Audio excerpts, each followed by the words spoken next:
മൂഴിക്കുളം ചാലക്കുടി പുഴ, മൂഴിക്കുളം പാലം, മൂഴിക്കുളം ബ്രിഡ്ജാണത്. ഇവിടെ അങ്ങനെ ഈ വൈകുന്നേരങ്ങളൊക്കെ വലിയ തിരക്കുണ്ടാവുന്ന ഒരു സ്ഥലമാണോ? ഇല്ല, ഇത് വൈകുന്നേരം ആയി കഴിഞ്ഞാൽ ഇവിടെ സാധാരണ രീതിയിലുള്ള ഒരു യാത്ര പോകണതുള്ള ഒരു തിരക്കില്ല. നല്ല ഒഴുക്കുള്ള പുഴയാണോ ഇത്? ഇല്ല, ഇപ്പോൾ വലിയ ഒഴുക്കൊന്നുമില്ല. അപ്പോൾ മഴ പെയ്ത് കഴിഞ്ഞാൽ മലവെള്ളം വന്നു കഴിഞ്ഞാൽ ഒഴുക്കുണ്ടാവുള്ളൂ. 7 മണിക്ക് ആ കടവിൽ കുളിച്ചിട്ടുണ്ടിരുന്നതാ. അപ്പോഴൊന്നും യാതൊരു വിഷയം ഞാൻ കണ്ടിട്ടില്ല. ഇപ്പോഴാണ് കേൾക്കാൻ, ടി വിയിൽ കണ്ടപ്പോൾ ഞാൻ വന്നതാ. നിരവധി വാഹനങ്ങളൊക്കെ പോകുന്ന സ്ഥിരം പോണ വഴിയാണ്. ഇപ്പോൾ ആ റോഡ് പണി നടക്കണ കാരണം സ്ഥിരം ആളുകൾ ഇതിനെ തിരിച്ചു വിടണേ. ഹൈവേയിൽ പണി നടക്കണ കാരണം സ്ത്രീ ഈ കുഞ്ഞുമായി ഇവിടെ വന്നത് ആരെങ്കിലും കാണുകയോ അങ്ങനെ എന്തെങ്കിലും? ആരും കണ്ടിട്ടില്ല, ഒരു അറിവില്ല. അവരുടെ മൊഴി മാത്രമാണ് ഇപ്പോൾ ഉള്ളത് അല്ലേ? അത്രേ ഉള്ളൂ.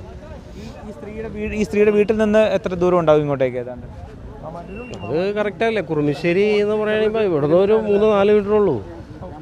നടക്കാവുന്ന ദൂരമേ ഉള്ളൂ. നടക്കാവുന്ന ദൂരമുള്ളൂ. അവിടെ നിന്ന് ഓട്ടോ പിടിച്ച് വന്നെന്ന് പറഞ്ഞാൽ കുറുമിശ്ശേരിയിൽ നിന്ന് മൂഴിക്കുളം വന്നിട്ട് ഇവിടെ നടന്നു വന്നു. എന്നിട്ടാണ് പാലത്തിൻ്റെ താഴേക്ക് ഇട്ടെന്ന് പറയണത് സ്ത്രീ. അതിനുശേഷം തിരിച്ച് അവിടെ എത്തി, അവിടെ നിന്ന് ഓട്ടോ പിടിച്ച് വീട്ടിലേക്ക് പോകും. അങ്ങനെയാണ് കേട്ടതാണ്.